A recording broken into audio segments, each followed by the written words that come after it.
ahora. Hola, buenas Muy noches, buenas, querida. muy buenas noches.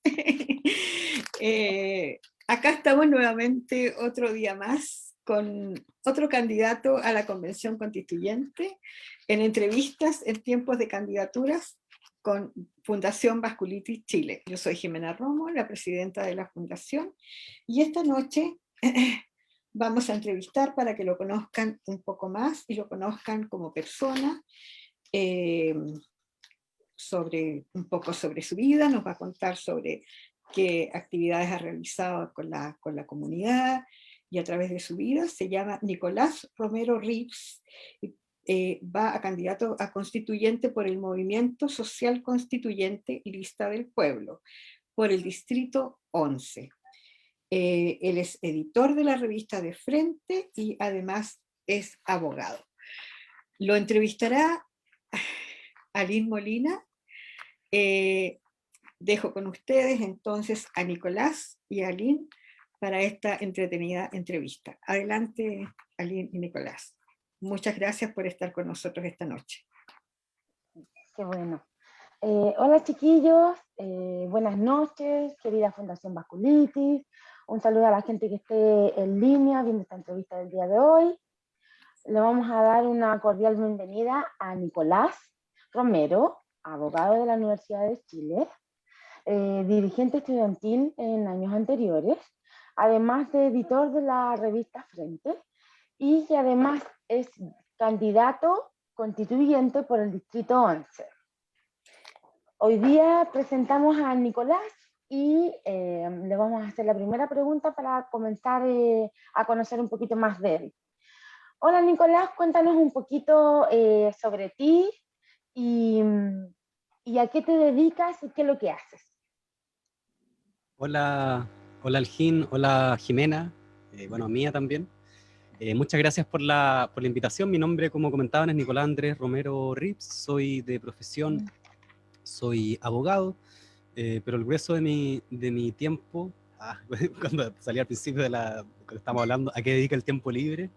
Más que el tiempo Claro. libre, le dedico buena parte de mi tiempo a ser editor, comunicador de Revista de Frente, que es un medio que ya lleva 3 años, que nace con el sentido de poder reflexionar en Chile, pero desde el contexto regional.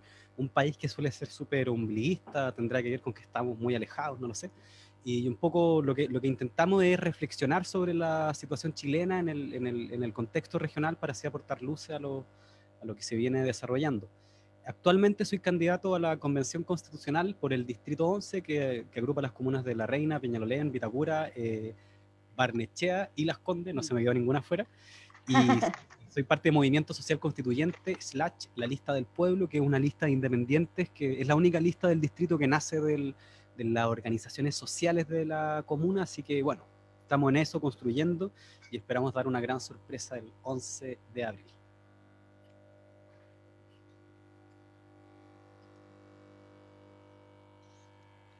Y dispuesto para que me pregunten. Estamos como con latencia, ¿cierto? Yo te Con la escucho perfecto. conexión. Yo te escucho perfecto. Ah, ya, súper, ya. Ah, ya. Mira, Nicolás, queríamos saber un poquito cuál era tu enfoque para postularte a candidato constituyente. ¿Qué es lo que te motiva a estar dentro de esta candidatura? Gracias por la pregunta, compa. ¿Qué es lo que me motiva?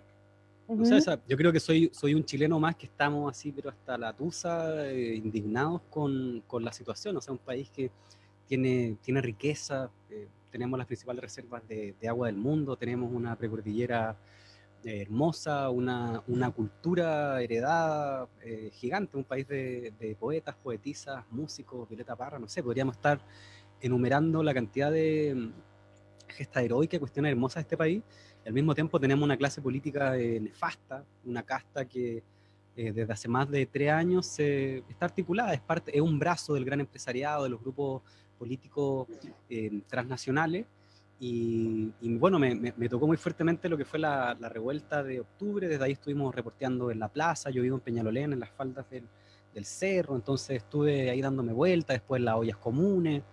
eh, y un poco lo que nos fuimos dando cuenta desde el Acuerdo por la Paz, el mal llamado Acuerdo por la Paz en octubre del 2019, es que se intenta, el poder constituido intenta limitar el poder constituyente. Eso es un fenómeno que pasa en todo el mundo. Es como uno no le va a pedir ni a la burguesía ni a la clase política que se vayan, oye, retírense. O sea, el chico Saldívar no se iba a jubilar solo, pues había que jubilarlo, ¿no?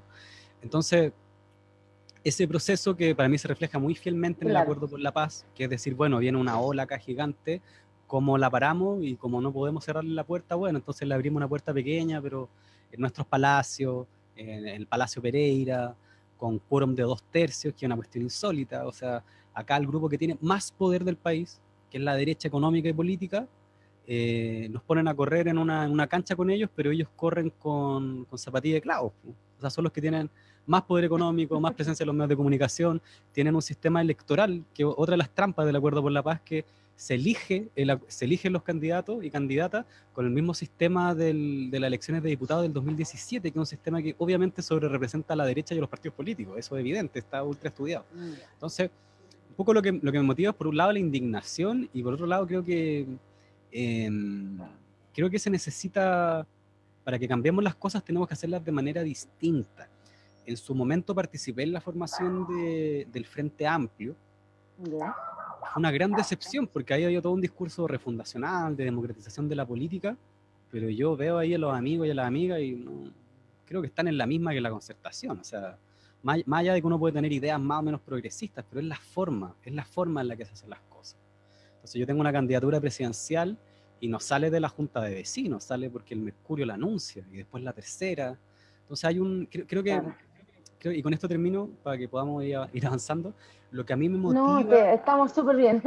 ya bacán, lo que a mí me Hablando. motiva Sí, no, es agarrar este tajo en el paño que hay del neoliberalismo, claro, agarrarlo, rajarlo entero, botar lo que está arriba, dar vuelta a la mesa y construir algo que sea democrático, que tenga sentido. Construir una democracia y una constitución que se adecue realmente a la fisionomía y a los intereses del pueblo chileno, no como la constitución del 80. La constitución del 80 claro. tiene una serie de principios, una serie de ideas que vienen de Estados Unidos. El principio de subsidiariedad es una norma de los Chicago Boys, o sea, lo crearon los gringos, ¿cachai? O sea, necesitamos, y con eso termino, necesitamos una constitución que sea chilena, Que que sea sea nuestra. chilena, tal cual, sí. Que sea hecha con todos los intereses y además, justamente estas entrevistas están siendo realizadas por un tema de que como fundación estamos buscando que la gente que tiene esta condición, que tiene esta enfermedad, sea escuchada y precisamente la Constitución nos tiene fuera. Así que es súper importante que todas estas necesidades que tiene la población, que tenemos en el área de salud, en el área política, en el área también de negocio, vaya siendo hecha de acuerdo, claro, a las necesidades que existen en cada grupo de la población y que no sea solo una sola área la que elija por nosotros. Porque si bien nosotros todo el tiempo estamos votando y estamos eligiendo, independiente que nosotros elijamos, la constitución está hecha y está todo basado en eso. Entonces, yo por lo menos, desde mi visión, te encuentro la razón que es necesario moldear de acuerdo a todas las necesidades que tenga cada región, cada distrito, y esa es la idea de formar una nueva constitución con gente que también tenga el mismo interés. Ahora, de acuerdo a como nos contaste, lo que te motivó a esta candidatura, eh, ¿cómo llegaste a ser candidato constituyente? ¿Hubo un proceso o desde que fuiste dirigente llegaste a este punto en donde lanzaste tu candidatura? Sí, miren, como les comentaba, viene la revuelta en octubre, ¿verdad? Y después viene ¿sí? todo este proceso, pues todo este proceso de la elección de la Convención Constitucional y ha sido un proceso bien largo igual. Pues, o sea, recuerden que acá se ha tenido que pelear por el tema de la paridad, de los cupos de los pueblos originarios y bueno, en el tema de la Mm, paridad se avanzó, eso hay que reconocerlo. No así en el tema de los pueblos originarios, que salió un género raro ahí en la forma de elección. Como les comentaba en ese momento, la, este portazo que se intenta dar con el Acuerdo por la Paz, en Revista de Frente nos lleva a una reflexión. Y la reflexión tiene que ver con colocar en el centro, y realmente en el centro del proceso de cambio chileno, al pueblo, a las organizaciones, a la ciudadanía y a la sociedad civil. Colocarla en el centro es no seguir con esta lógica de la delegación en la política, de que tiene que venir un partido, una iglesia, un hermano mayor, no sé, a resolverte los problemas. Acá lo que se está exigiendo a todo nivel, y esto es una cuestión de sentido común, yo me paseo muchas veces por las ferias, me encanta ir a las ferias libres, acá en Peñalolén está llena de ferias libres, me gusta ir a hablar, a comprar, a todo. claro. También un tiempo estuve vendiendo libros, así que compraba. Y lo que todas las personas te dicen es eso, queremos poder incidir en las cosas que hacemos, no solo que vengan y que nos consulten y después no se hagan. Entonces creo que hay una voluntad participativa muy grande, entonces nuestra apuesta tenía que ver con eso. Eh, yo podría haber ido perfectamente en un cupo de partido. De hecho, tengo una muy buena Ya, relación con los compañeros del Partido Igualdad, que ellos están en el pacto con el Partido Comunista y con el Frente Amplio. Y la decisión que tomamos en Revista de Frente fue jugárnoslas por la lista de independientes. Y esta fue una decisión que la tomamos cuando no existía la lista de independientes, cuando no se sabían cómo se iban a recolectar firmas, nada. cómo se Y iban a lograr entrar claro, o sea, no, en la candidatura, claro. claro. Y ahí Ya. apareció en Peñalolén, desde la Revuelta de Octubre, Mm, se vienen realizando una serie de iniciativas, asambleas territoriales que se venían reuniendo, distintas asambleas. Y entre eso apareció una convocatoria en la cual nos convocábamos, participamos, y ya ahí fue como bien natural, porque ya nos conocíamos todos y todas más o menos. La lista nace de Peñalolén y después se va ampliando a organizaciones territoriales de otras comunas. Y siempre, y lo he dicho varias veces, yo me siento muy cómodo en Movimiento Social Constituyente, muy cómodo, era el lugar donde quería estar. Yo estudié Derecho en la Universidad de Chile, tengo la misma edad, soy un poquito más grande que Jackson, Boric, Winter, todos esos que son diputados. Y yo no me siento parte de ellos.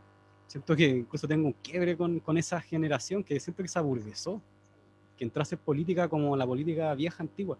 Yo vivo en Peñalolén, una comuna popular, y estoy orgullosa de que mis compañeros y compañeras de lista son, no sé, la Sonia Ulloa, que es como se llama, una compañera de la Hormida, que tiene un almacén, y cuando ustedes la ven en la entrevista, ella está en la entrevista y está atendiendo gente, ¿cachai? O sea, les aseguro que eso no lo van a encontrar en ninguna otra lista. O la Soledad Mella, que es dirigente nacional, tremenda dirigente de la Organización de Recicladores de Base.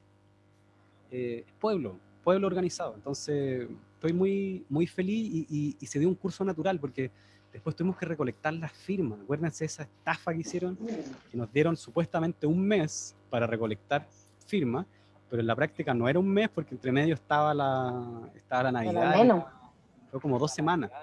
Y Sí. fue genial porque teníamos que reunir 3.500 patrocinios y juntamos casi 12.000 patrocinios, sin ni un peso. Entonces eso también nos deja súper esperanzados porque al parecer los cálculos dicen que con 70.000 votos podríamos ingresar una candidatura en el distrito.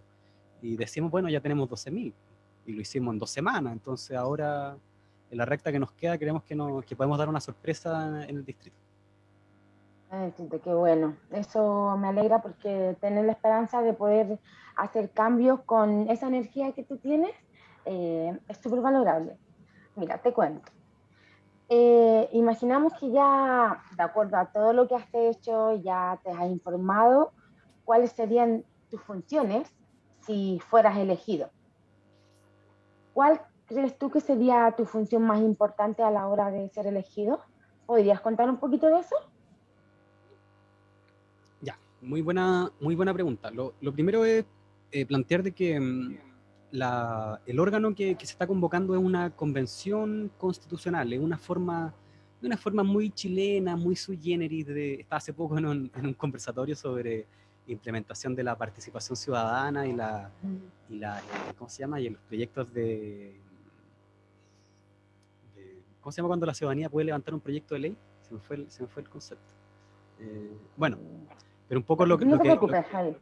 se llama Iniciativa Popular de Ley. Y lo que comentaba ahí una de las panelistas, decía que en el momento de Bachelet 1 se ingresan estos proyectos y los tipos no le ponen ese nombre, sino que le ponen un nombre parecido. Entonces esto no es una convención constituyente, es una convención constitucional, muy a la chilena, muy así como el gato metiendo la mano para sacar, no sé, ¿cómo es el dicho ese del gato que mete la mano para sacar las castañas? No sé. Las castañas. Bueno, Sacar las castañas estoy como sacar las castañas con las manos del gato. me hagan el gato, eso. Y entonces lo que Yo soy como el chapulín en los dichos. Oh, yo también, cuesta mucho. Mi viejo es muy bueno para los dichos, pero a mí los digo todos. Bueno, No, yo no me aprendo ninguno.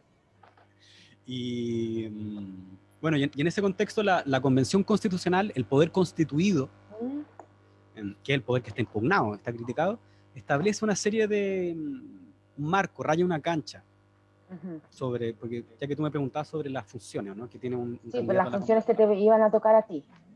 ¿Y cuáles son los márgenes que establece?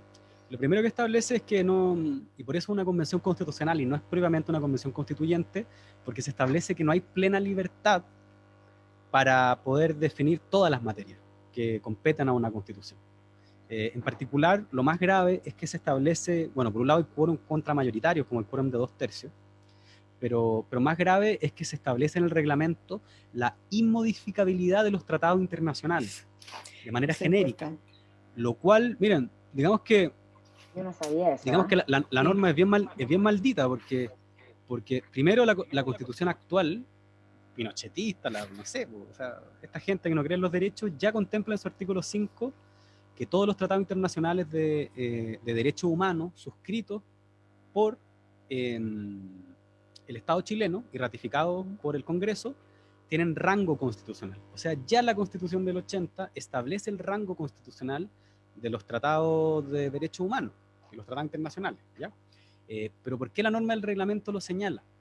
Y de manera genérica, porque el problema no es de que se le dé un rango constitucional y que digamos que va a haber una inmodificabilidad de los tratados internacionales de derechos humanos, que me parece muy bien, un piso mínimo para que podamos entendernos a nivel global. Lo que los tipos quieren es que no se puedan modificar los tratados de libre comercio. Recuerden que cuando acá llega la concertación, la principal tarea del segundo gobierno de la concertación, que fue muy bullado eso, fue que el Frei hijo estuvo arriba del avión la mitad del mandato haciendo tratados de libre comercio con Estados Unidos, con Japón, no sé, con México, no sé, millones de tratados de libre comercio, que van en la misma línea del TPP-11, son normativas internacionales que lo que hacen es limitar la soberanía que tiene el Estado sobre determinadas decisiones. Les quiero dar un ejemplo de las implicancias que tiene esta cláusula maldita que colocaron en el reglamento. Lo que podría pasar es que si nosotros la derecha no tiene los 2/3, impulsamos una serie de normas, como por ejemplo la nacionalización del litio. Lo que puede pasar es que esa norma que se estableció, sumado a las normativas que ya contienen los tratados internacionales contienen, los tratados de libre comercio, contienen normas que permiten que los grupos económicos, por ejemplo las empresas canadienses que están explotando el litio, ¿sí? El TLC con Canadá le entrega facultades a esas empresas transnacionales para cuando el Estado chileno modifique las condiciones, poder solicitar indemnizaciones, incluso con tribunales internacionales. Así de grave esta cuestión. Y lo que viene a hacer la derecha con la concertación, con el reglamento, es decirnos, mira, si ustedes modifican algo, lo que les están validando a que el Estado chileno se llene de demandas en tribunales internacionales de grupos transnacionales, por el solo hecho de reivindicar de que el agua, que el litio, que el cobre son bienes comunes que deben de pertenecer al país. Entonces, me doy toda esta vuelta al Gini, Jimena, porque tú me preguntabas sobre las funciones. Las funciones van a estar van a estar en tensión, porque ellos nos quieren poner una cancha así y nosotros queremos ampliar la cancha y darle vuelta el tablero. Entonces, Entonces, las funciones de una verdadera asamblea constituyente, las funciones de un constitucionalista en una asamblea constituyente, son acompañar el proceso que tiene todo un pueblo de la elaboración de una carta magna. Acompañar, porque si no, nuevamente, que es la lógica de la Convención Constitucional, es la democracia representativa, liberal. Yo elijo a 150 y esos 150 después hacen lo que quieran, ¿cachai? No, en una asamblea constituyente el rol de los convencionalistas no es hacer lo que quieran, sino que es recoger las posiciones de las organizaciones sociales, territoriales, de las juntas de vecinos, de los feriantes, de las organizaciones de mujeres, de las organizaciones feministas, fomentar procesos para que estas organizaciones puedan presentar directamente, no solo si me gusta la opción A o B, no, o sea, la coordinadora 8M tiene el derecho de presentar una normativa sobre cómo regular el aborto, los derechos sexuales reproductivos o el reconocimiento del trabajo doméstico en la Constitución. Entonces yo creo que esa va a ser mi principal función, desbordar la Convención Constitucional, no aceptar los quórum de los 2/3 y apostar a un proceso lo más amplio y participativo. Nosotros queremos sacar la convención del palacio. Claro, hacer una convención está bien que sea un palacio, sea un acuerdo, pero una convención constitucional no tiene que ser en un palacio, tiene que ser en los territorios. Nosotros apostamos a que sea descentralizada. No tienes por qué reunir presencialmente a los 150 delegados todo el tiempo. Se pueden reunir cada cierto tiempo, una vez al mes, pero nosotros necesitamos que esos delegados estén en los territorios, estén en las poblaciones, estén en las universidades, gestionando este proceso, democratizándolo, abriéndolo, porque solo así va a ser legítimo.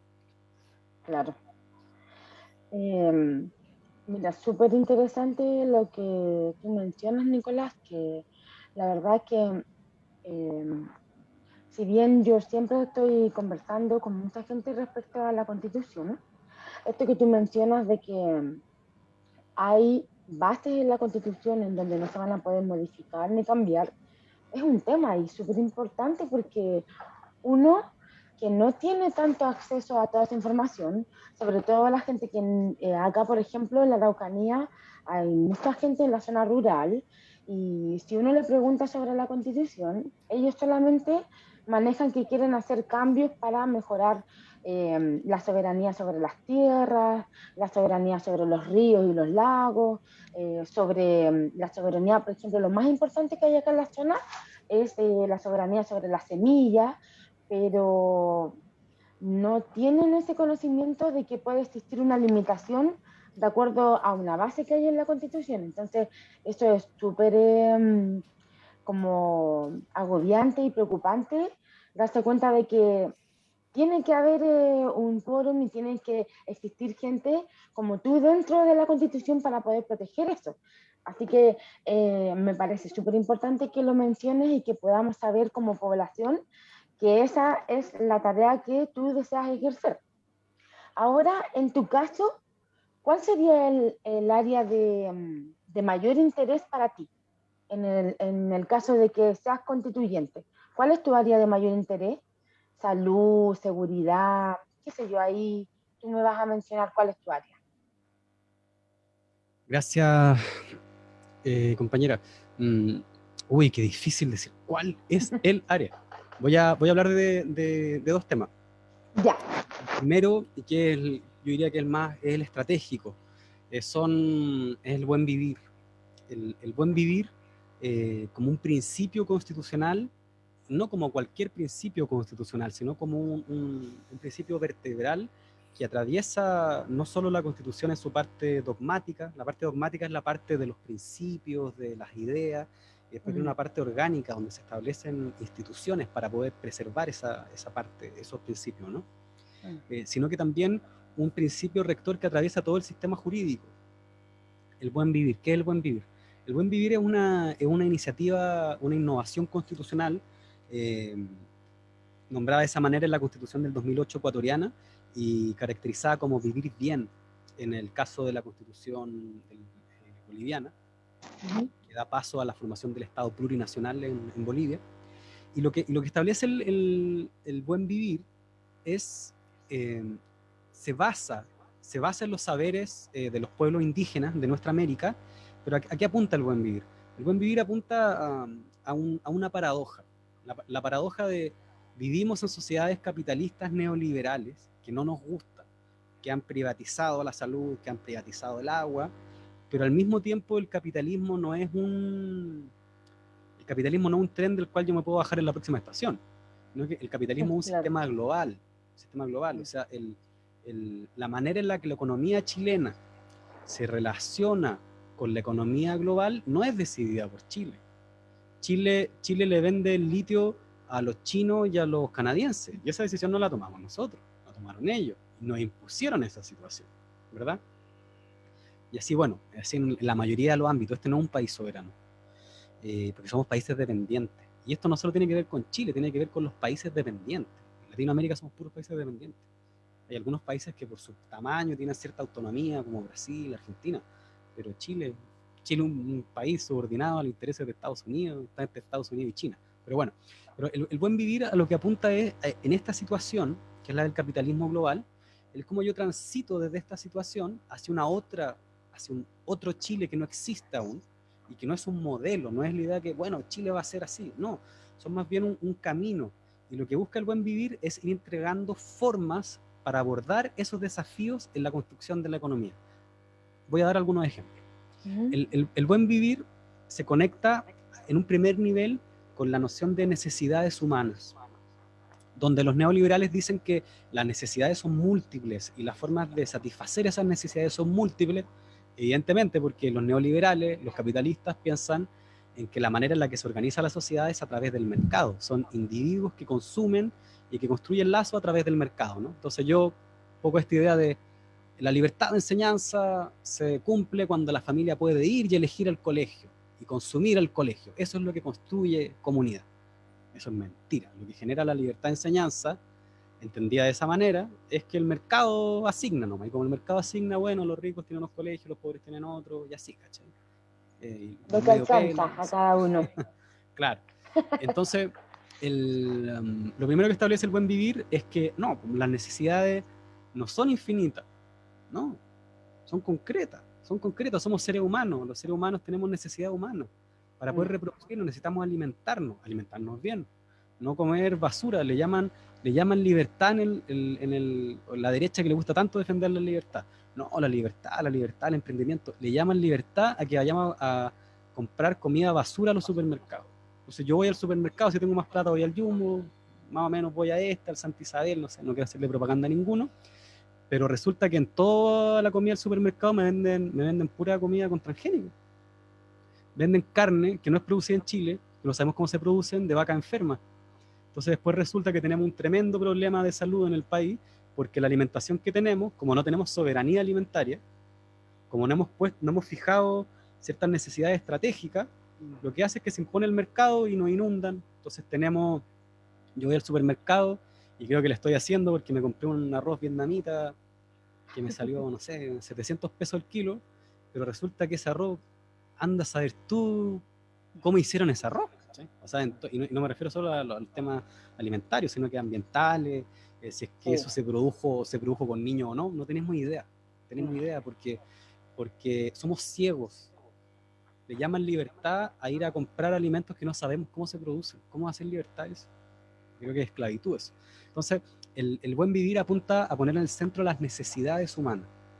La alimentación sana, el hábitat y la vivienda. ¿Cómo es posible que en Chile tenemos una economía abierta donde se beneficia o se pone por delante, no sé, el comprarte una zapatilla, el comprarte un televisor, antes de poder tener una casa? Es absurdo. Es absurdo. En Chile es muy difícil adquirir una casa. Muy difícil. Es carísimo porque... ¿Y por qué es difícil? Es difícil porque hay una política neoliberal que lo que hace es desregular completamente y colocan todo, el suelo funciona como un mercado. Entonces, como el suelo funciona como el mercado, genera desigualdades nomás. Yo vivo acá en los límites urbanos de la ciudad, tengo a mi espalda las faldas del cerro, y hasta acá ya llegó la ciudad. ¿Y qué están estos tipos? Y esto es un negocio muy fuertemente vinculado a la concertación y también a la derecha. En los 90 se meten muy fuertemente en el negocio inmobiliario y lo que hacen es que compran muchas tierras muy barato porque eran tierras que no estaban ni urbanizadas, eran terrenos más baratos, y los dejan en barbecho en la medida que va creciendo la ciudad, y ahora que creció los venden a mucha plata, y tienen a muchos alcaldes, muchas máquinas políticas comunales al servicio de eso. En el caso de Peñalolén es la democracia cristiana. O sea, el exalcalde Orrego, que ahora es candidato a gobernador, y ahora la alcaldesa Leitao, que tienen un claro enfoque proinmobiliario. El buen vivir también a otro nivel apunta, bueno, ya lo comentamos, la soberanía alimentaria. Un país es soberano cuando tiene capacidad de definir qué alimento producir, cómo, cuándo, y cómo esa forma de producir más bien se articula con un conocimiento que es ancestral y que es una buena forma de producir. Les voy a dar un ejemplo, una mala forma de producir. Llegar y saturar con el monocultivo de palta, con robo de agua, como ocurre en Petorca o en la Quinta Interior, para que después agarrar esa palta y tirarla para afuera y venderla en el mercado europeo. Y es una pésima economía. Pésima, porque primero estés produciendo alimentos, antes que asegurar alimentación sana para tu pueblo, se la estáis vendiendo para afuera. Primer error. Segundo, hay una tendencia al monocultivo, y el monocultivo lo que genera es una erosión de la tierra. Y lo tercero es lo que dices tú, o sea, gastando agua para eso. Cuando esto lo instaló en la opinión pública muy fuertemente Modatima, Rodrigo Mundaca, que un amigo que tengo mucha estima, le mando un saludo si no está viendo. Y en la misma comuna donde hay personas que tienen que dotarse de agua con camiones de aljibe y tienen que hacer sus necesidades básicas en bolsas de plástico, se roban el agua para plantar palta. Encuentro absurdo, es una mala economía. Entonces, bueno, eso hay varios ejemplos de ese estilo, pero el buen vivir a lo que apunta es a eso, a ideas, orientaciones que nos van a permitir ir tomando decisiones. No es un modelo cerrado, no es esta idea de una sociedad indígena, que vamos a volver a una sociedad indígena, no tiene nada que ver con eso. Son ideas sobre cómo orientar la economía, pero en función de la defensa de los intereses y de las necesidades humanas. Claro. Mira, me llama mucho la atención que menciones eso, porque acá, por ejemplo, en la zona hay muchas mujeres que se dedican al cultivo, que viven en base al trabajo de la artesanía, del producto local. Y claro, acá no hay una regulación de los transgénicos, no hay una regulación de, por ejemplo, algo tan importante como los productores de miel. Acá producen miel y a veces traen abejas como de otra parte, y el hecho de que no haya una regulación de qué tipo de abeja entra a la zona, estas abejas que traen, que se supone que, no sé, vienen como con algún desarrollo más fuerte de sistema inmune, qué sé yo, y esta abeja como que se come todo el polen de las abejitas que hay en esta zona, entonces se ve afectado. ¿Y por qué? Porque no hay una regulación del alimento, de la comida, de la materia prima, porque, por ejemplo, acá, como mencionaba, la materia prima toda va hacia afuera y después afuera preparan lo que uno necesita y terminamos comprando casi a 5 veces más el precio de lo que realmente la población pudiese recibir. Incluso la canasta básica en Chile aumenta debido a ese sistema que tú mencionas. Entonces, es un tema, y sobre todo también que decías que la alimentación tenía que ser como más saludable, más accesible, y como fundación también peleamos por eso, que cuando no hay acceso ni a buena comida, existen más enfermedades, no hay acceso tampoco a un medicamento genérico a buen precio, porque todo viene desde afuera. Así que es un tema que hay que trabajar y que sería súper importante que todas las comunidades pudiésemos exigir. De acuerdo a lo que estábamos conversando, Nicolás, ¿qué temas te identifican? ¿Qué temas identificas tú como prioritario? Porque recién estábamos hablando cuál sería tu mayor interés, pero de acuerdo a los temas como importantes que hay en el país, ¿cuál crees tú que es el prioritario de mirar primero o de tomar en cuenta? Gracias, Algin. Muy, muy buena pregunta. Te la agradezco.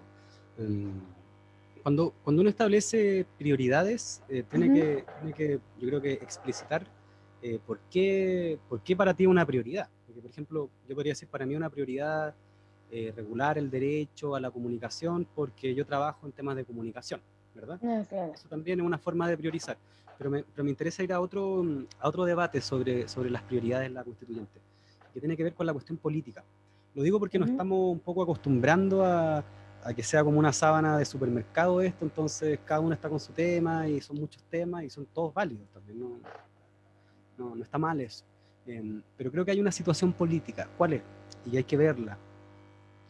Acá hay un agotamiento del neoliberalismo chileno, muy profundo, muy profundo. Y eso significa que tarde o temprano esta estructura de poder se va a caer. Se va a caer. O sea, no, están haciendo lo posible, enchulándola, eh, inventando rostros, renovación, pero esta cuestión no da más y ya viene haciendo crisis hace mucho tiempo. Entonces, yo creo que el escenario que tenemos que proyectar realmente es el que la derecha y los principales grupos económicos del país, incluido la concertación, van a ser en los próximos años, próximos 5, 10, 15 años, van a ser desplazadas del poder político. No completamente desplazadas, pero no van a ser el bloque en el poder, no van a ser el principal grupo. Y más bien lo que muy probablemente va a emerger va a ser un bloque alternativo, ciudadano, popular, donde claro, va a haber presencia de algunos dirigentes de grupos políticos, pero no actuales, pero seguramente va a ser algo que va a venir de afuera. Es un poco lo que está pasando con el fenómeno de los independientes, no sé. Y yo creo que lo que va a pasar ahí es que la derecha, los grupos económicos y Estados Unidos nos va a hacer la guerra a muerte, a muerte. O sea, no, disculpen que lo diga así de crudo, pero no sé si se acuerdan que el año pasado un sector de los camioneros de la ultraderecha vinculado a los grupos más fascistas, o sea, al Partido Eso sí. Republicano, a todo eso, ¿cómo se llama este grupo fascista del sur? Bueno, no recuerdo el nombre. No, yo no me lo sé. Ellos hicieron un paro camionero en medio de una pandemia. Sí. Imagínense, en medio de una pandemia donde hay problemas de abastecimiento de comida y todo, y los tipos hicieron un paro. Qué bueno que el paro no tuvo una efectividad ni del 6%, tuvo más efectividad para el sur, en ciertos tramos, para el norte un poco. Sí, para Y Temuco se notó mucho. claro, sí, nosotros tenemos un compañero que de Padre Las Casas, que es reportero de frente, va candidato a la alcaldía, y a Ah, David, ya. si no, se le manda un saludo, y David estuvo reporteando, ahí lograron parar igual. Estos tipos no hicieron eso ahora, con la derecha, con su gobierno. Acuérdense lo que le hicieron a Allende. O sea, Allende que hizo una guerra económica despiadada, despiadada. O sea, en un país donde los tipos controlan el grueso de las flotas de camiones, te pueden dejar sin alimentos de un día para otro, que fue lo que le pasó a la Unidad Popular en su momento. Y ahí es cuando nace el tema de las juntas de abastecimiento y aprovisionamiento. Creo también de que ellos no van a dudar, pero si en lo más mínimo, en impulsar un golpe de Estado, que no les va a tiritar la mano. Y tienen una mayoría, no una mayoría, el ejército de Chile es un brazo armado de la derecha y los grupos empresariales. A mí no me vengan con el cuento de que sea una institución, o sea, el principio de la democracia liberal, que yo no comparto, pero es que es la que se justifican ellos, es de que hay división de poder. Díganme ustedes qué división de poder realmente existe entre Piñera, la UDI, Luxich y toda esa gente y el ejército de Chile. Si ellos ponen ahí, son familiares, ellos colocan ahí a la gente. Entonces, en Chile no hay división de poderes. Entonces, como no hay división de poderes, las Fuerzas Armadas son un brazo político de la derecha. Y históricamente las Fuerzas Armadas han sido utilizadas para intentar contener revueltas populares. Más de 23 matanzas registra la historia chilena de parte de las Fuerzas Armadas en contra de su pueblo. No tenemos para qué enumerarlas. Gabriel Salazar, Sergio Gré, los historiadores han hecho una pega bien contundente en ese sentido. Esto no es algo que yo estoy diciendo así al voleo, esto tiene una base histórica así, precisa. Sí, Entonces creo que, ¿por qué planteo esto? Porque creo que las cosas que hay que priorizar son pensando en lo que van a hacer ellos. No sé si entiende el punto. Entonces, si yo veo que van a hacer eso, me preparo. ¿Cómo me preparo? Primero, ciudadanización de las Fuerzas Armadas. ¿Qué significa ciudadanizar las Fuerzas Armadas? Significa que las Fuerzas Armadas dejan de ser un grupo controlado por la oligarquía y pasan a ser parte del pueblo, parte de la ciudadanía. ¿Cómo se traduce eso? Se traduce en que primero el sentido de las Fuerzas Armadas tiene que estar integrado en un sentido de esto que hablamos de una constitución chilena que obedece a los intereses de chilenos. protección. Actual protección, en parte. No, las Fuerzas Armadas actualmente están estructuradas en torno a la doctrina de la seguridad nacional. Eso aparece en la Constitución del 80, no me acuerdo cuál es el artículo, lo estuve leyendo el otro día. Y la doctrina de la seguridad nacional es una doctrina que le impone a Estados Unidos, a los ejércitos latinoamericanos, y que se sostiene en la doctrina del enemigo interno, la idea de que hay terrorismo, de que siempre hay grupos terroristas que atentan contra la democracia, y el rol de las Fuerzas Armadas es resguardar las democracias de los enemigos internos. Porque, digámoslo, los ejércitos latinoamericanos no van a guerra. ¿Qué guerra han habido acá? ¿Cuál? Nos contamos con los dedos de la mano las guerras que han habido en este continente, que es la guerra del Pacífico, la guerra del Chaco, no sé, un par más. El grueso, el uso que se le ha dado históricamente a los ejércitos son brazos armados de los grupos de poder, y que no les tirita el ojo en utilizarlo. Golpe de Estado de Evo Morales, golpe de Estado en Ecuador, golpe de Estado, intento de golpe de Estado en Venezuela, y así, vamos, suma y sigue, ¿no? Entonces creo que ahí hay que ciudadanizar las Fuerzas Armadas, tienen que ser parte de un sentido nacional, un sentido de colaboración sur-sur. Tenemos que apostar por una integración regional del cono sur, de todo el continente, pero el cono sur, que nos permita asegurar la integración de intereses económicos complementarios entre ¿cómo se llama? Argentina, Bolivia, Perú y Chile. No sé si sabían, pero el grueso de las reservas de litio, cobre y gas natural del mundo, que son 3 bienes estratégicos, están acá. Y nosotros hasta el día de hoy nos peleamos con Bolivia y Perú por una guerra que hicieron los ingleses en el siglo XIX, o sea, el absurdo, y tener un poco unas fuerzas armadas guerreristas que son antibolivianas. Es una cuestión ridícula, no tiene ningún sentido, no obedece a los intereses nacionales. ¿Cuáles son los intereses nacionales de una fuerza armada ciudadana que sean formadas en la educación pública, con altos estándares de derechos humanos, que no sea clasista, que no tenga escuelas de oficiales y suboficiales? El sentido de integración de las Fuerzas Armadas al pueblo y a la ciudadanía tienen que ver con que las Fuerzas Armadas del Cono Sur tienen que propender a la integración regional, y que el Cono Sur tiene que ser una zona de paz, no una zona de pillaje, de guerra y de saqueo como está pasando ahora. Tenemos metidos los chinos hasta el cuello, a los gringos hasta el cuello, a los canadienses hasta el cuello, y tenemos al Estado de Israel en la Patagonia. Entonces, eso, ahí hay un tema, la Fuerza Armada. Otro tema podría ser la democratización de los tribunales de justicia. O sea, ¿cuál han sido las otras estrategias de la derecha en la región para oponerse a los procesos de cambio? La judicialización de la política. En el caso de Brasil, el impeachment contra Dilma Rousseff. La sacaron con un golpe blando. O sea, claro, no vienen los militares, pero le hacen un golpe parlamentario.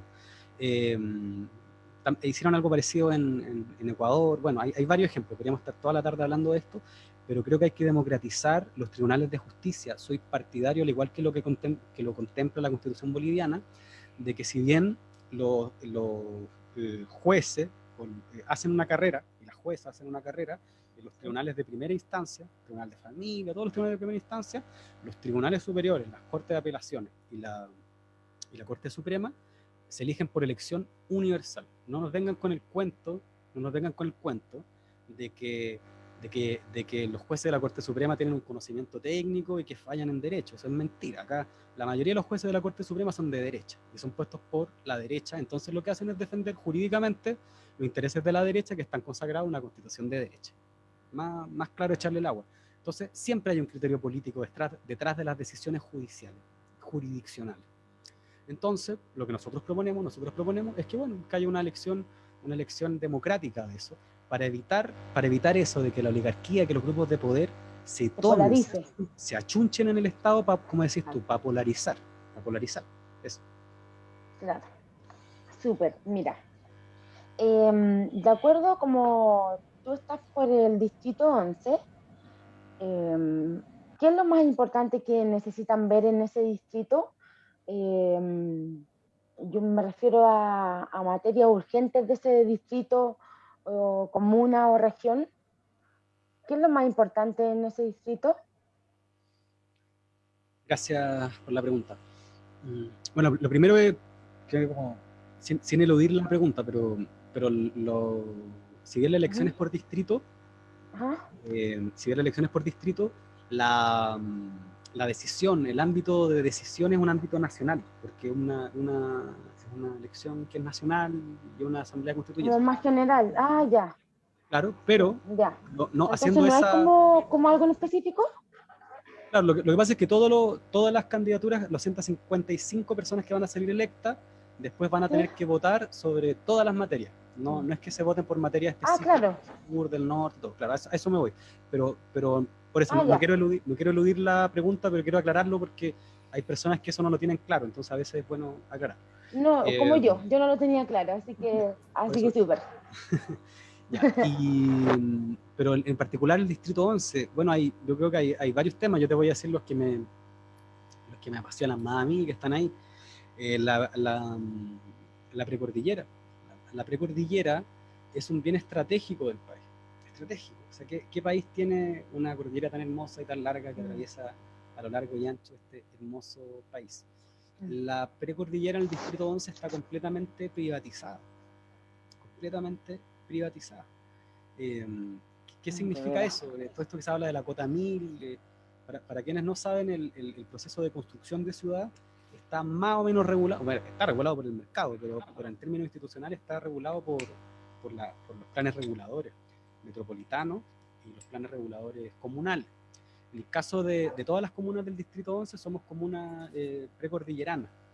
Entonces, en general, lo que ha venido ocurriendo es un proceso de expansión de la ciudad. Yo acá donde vivo, en las faldas del cerro, ahora hace 15 años, hace 20 años, estaba abierto, yo no podía pasar caminando al cerro.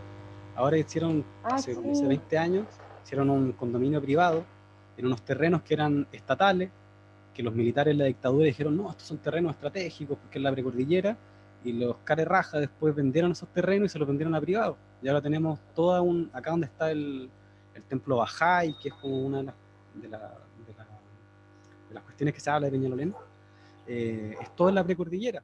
Entonces se privatizó la cordillera. Yo creo que es clave que la Constitución establezca que no se puede privatizar la precordillera. La precordillera tiene que ser un bien nacional de uso público, bajo gestión estatal o comunitaria. En Peñalolén ocurre el absurdo de que tenemos un parque genial acá, que es una quebrada, que es la quebrada de Macul. Yo me demoro una hora, salgo de mi casa, una hora caminando para llegar al río. Estoy en Santiago, me demoro una hora caminando en tener agua, un río que corre, un lugar hermoso, con el bosque esclerófilo, zorrito amarillo, no sé cómo se llaman. Bueno, es todo una flora y fauna muy bella, un patrimonio de este país. Sí. Y resulta de que ese terreno, el absurdo, es un terreno privado. El terreno es privado y lo que hay es un comodato, no sé, como vitalicio, que él le entregó la concesión, o sea, le permite a la municipalidad de Peñalolén poder gestionar la quebrada de Macul. Pero el absurdo de que una riqueza como esa, estratégica, sea privada. Contra sí, pero terrible. Entonces creo que ahí es muy clave en ese sentido. Creo que el otro tema también que, bueno, tiene que ver también con mi área de interés, ¿verdad? Tiene que ver con las cuestiones de las desigualdades urbanas y territoriales. Ha habido una tendencia desde mediados del siglo XX de los grupos de poder en este país a irse moviendo. O sea, al principio estaban en el centro, era como era un orgullo, era una forma de distinción social de los grupos económicos dominantes en este país, vivir en el centro. Los tiempos del siglo XIX, no sé, de Vicuña Maquena, que era construir grandes obras en la ciudad, y tenemos, no sé, el Cerro Santa Lucía. Bien. Pero resulta que ahora el tipo de grupos de poder que tenemos en el país no están ni ahí con eso. Se quieren ir para arriba, quieren estar escondidos en condominios privados, en moles privados, y un poco la tendencia que ha ido generando estoy hablando del distrito y de Santiago, esta lógica de ir moviendo, que como los grupos de poder se mueven hacia la zona oriente, también lo que hacen es que empujan a que los servicios urbanos se muevan hacia la zona oriente. No por nada la primera línea del metro, donde estaba y que conectaba, ¿no? No por nada el grueso de los servicios está concentrado en esas comunas. Entonces creo que ahí hay un tema muy clave de cómo enfrentar esas desigualdades territoriales. Y estoy convencido de que esto no solo tiene que ver con participación, no solo tiene que ver con atributos de una pelea de un gobierno local, gobierno local, sino que tiene que ver con temas de planificación de la ciudad. O sea, acá tiene que haber un proceso de planificación de la ciudad que lo que busque sea corregir desigualdades. Y el distrito 11 es el distrito que de manera más emblemático muestra esas desigualdades. Tenemos, no sé, Vitacura, sectores de opulencia que conviven con tomas de terreno al lado, con el Cerro 18, Sí, con no sé, la Villa La Reina, la Comuna de La Reina, o con no sé, con Peñalolén, que es una comuna que históricamente ha sido construida a partir de tomas de terreno. Así que eso, la desigualdad urbana hay que enfrentarlas muy fuertemente y la Constitución tiene mucho que decir al respecto. Gracias, Nicolás. Súper interesante el tema que estamos hablando. Y ahora me quedó más claro cómo funciona el tema de lo del distrito. De acuerdo a todo lo que hemos conversado, como fundación te queremos hacer una pregunta. ¿Y cómo crees tú que se podrían enfrentar las desigualdades que hay en salud en Chile? Y en especial como enfermedades raras o enfermedades con poco acceso. ¿Cómo crees tú que podríamos trabajar en salud? ¿Tienes algún acercamiento de acuerdo a esa área? Sí, no es mi área de mayor conocimiento, pero Claro, por eso preguntaba. algunas cosas podría comentarles al respecto. Lo primero es, creo que la cuestión más básica y en la cual todos vamos a estar de acuerdo es que la salud tiene que estar consagrada constitucionalmente como un derecho. Realmente, o sea, que no sé, esto de ayer hablaba con mi pareja de soy mujer, entonces tengo que pagar más el ISAPRE. O sea, ¿qué justificación es esa? Es una justificación de mercado nomás, o sea, como claro, como ellos venden un servicio y el servicio es prever si la persona se va a enfermar o no, bueno, lo calculo, claro, tiene una racionalidad de eso. Pero ¿cuál es la racionalidad que está ahí? Es la racionalidad de la acumulación y del mercado, de tratarnos no como personas, sino que como consumidores. Entonces, si tú tienes para consumir bien, y si no, bueno, anda. Tú verás cómo vas al médico. Claro, sálvatelas como podáis. Entonces tiene que haber una consagración así en general del derecho a la salud. Creo que ahí hay un nivel. Otro nivel tiene que ver con lo que yo he denominado como el principio pro comunidad, un principio constitucional. También, al igual que el buen vivir, como un principio que atraviesa la nueva constitución que estamos construyendo. El principio pro comunidad es el inverso del principio de subsidiariedad, contemplado en la Constitución del 80. La subsidiariedad dice, lo que plantea es que donde el privado pueda realizar, que en verdad ya sabemos que no son los privados, sino que son los grandes grupos económicos, no es el feriante, es Walmart, donde él pueda actuar, el Estado tiene que inhibirse, ¿verdad? Eso es el principio de subsidiariedad, y aparte tiene que financiarlo.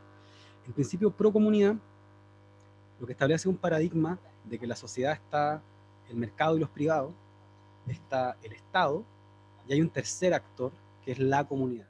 Uno puede hablar de sociedad civil, pero a mí me gusta hablar de comunidad porque, por lo que les quiero comentar de manera más precisa. ¿Por qué comunidad? Porque la comunidad es la rearticulación de lo que la democracia liberal separó, que es la economía y la política. Acá lo que se ha hecho históricamente, a lo que se le ha llamado democracia en Chile, salvo en los periodos de más ampliación de la democracia real, que fue en el fondo con Frei Padre, con Allende, ahí es donde se ha ensanchado de manera más grande la democracia en Chile. Aún así fue muy limitada también, pero la democracia liberal se sostiene sobre la separación de la economía y la política.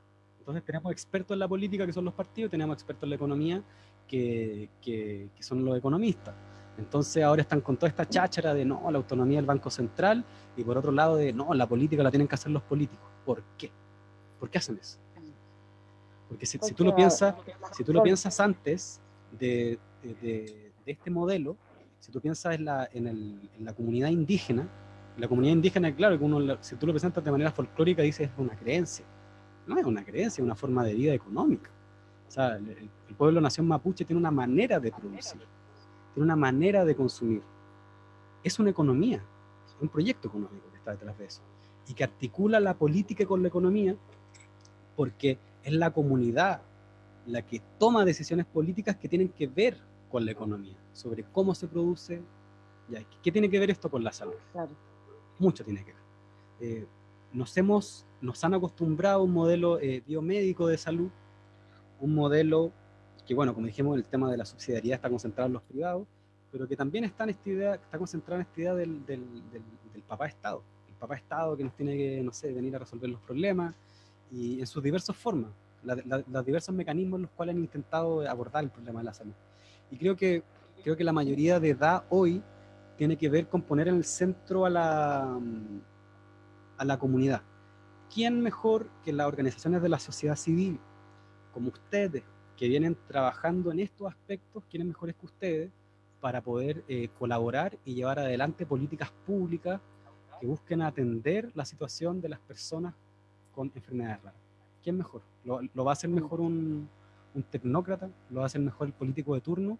¿O lo va a hacer mejor la persona que vive esa situación y que se organiza? ¿Por qué lo planteo? Porque mientras como pueblo no seamos capaces de organizar la economía, siempre vamos a depender de ello.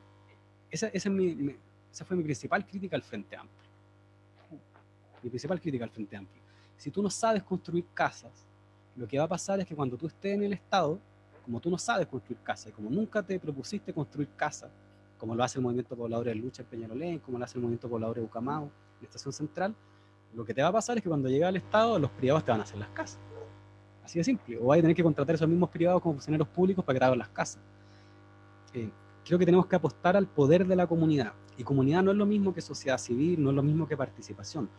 Comunidad es pueblo organizado, articulando la política y la política y la economía. Volver a juntar eso que separaron. Eso.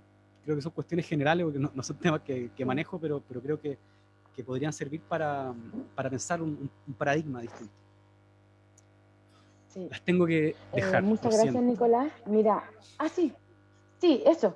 De todas maneras, ya estamos terminando, así que agradezco mucho tu disposición y te deseamos que tengas mucha suerte y que la comunidad elija con claridad. Así que ya van a poder escuchar tu entrevista. Así que nos despedimos nomás, Nicolás, que estés bien, y yo después me despido de la comunidad. Así que estés bien, cuídate. Ya, pues muchas gracias por la invitación y estamos disponibles para lo que se viene. Qué bueno que están haciendo esta instancia y un llamado a votar con responsabilidad. Yo sé que la mayoría del pueblo va a votar con responsabilidad. Veo que la gente está muy interesada. Esta no es una elección donde, tengo que votar la sábana por quién voto. No va a ser así.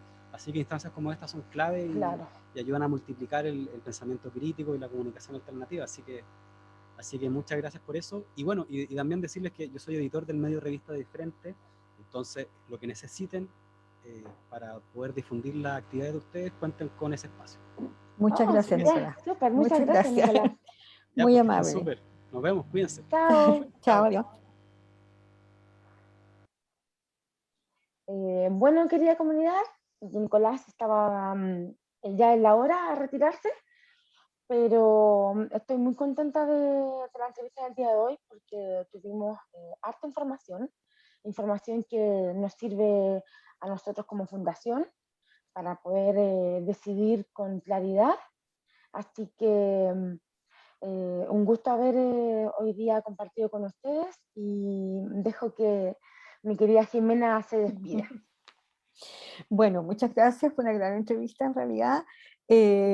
Agradecemos también la disposición de Nicolás de poder dar a conocer nuestra fundación en su revista y los dejamos invitados para mañana, que tenemos otra entrevista con otro candidato constituyente para ir conociendo y votar con responsabilidad, claridad, con una visión más amplia de cada candidato. Ojalá pudiéramos entrevistarlos a todos, pero no nos da el tiempo. bueno, siempre quedan temas por tratar, pero vamos a hacer lo posible por abarcar todos los temas que, especialmente lo que refiere a nosotros, que es la salud. Así que tengan muy buenas noches y nos vemos mañana en entrevistas en tiempos de candidatura con Fundación Vasculitis Chile a las 21 horas. Un abrazo, buenas noches. Chao. Adiós.